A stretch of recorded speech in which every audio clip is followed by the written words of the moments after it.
ঢাকার শাহবাগ ছাড়া ঢাকা বা সারা দেশের হাইওয়েগুলোতে ব্লকেট না দিতে নেতাকর্মীদের প্রতি আহ্বান জানিয়েছেন জাতীয় নাগরিক পার্টির দক্ষিণাঞ্চলের মুখ্য সংগঠক হাসনাত আব্দুল্লাহ।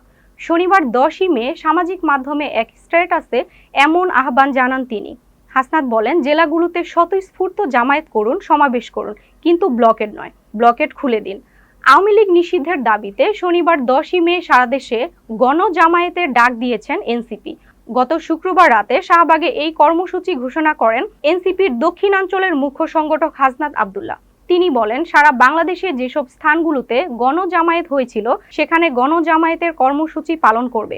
গতকাল রাত 10টা থেকে আমাদের অবস্থান কর্মসূচি শুরু করেছি। হাসনাত আরও জানান, ইতিমধ্যে আওয়ামী লীগ নিষিদ্ধের 3 দফা দাবি জানিয়েছি। প্রথম দফা হচ্ছে আওয়ামী লীগকে সন্ত্রাসী সংগঠন ঘোষণা করে আওয়ামী লীগের যত সংগঠন সবগুলোকে সন্ত্রাসী সংগঠন হিসেবে নিষিদ্ধ করতে হবে।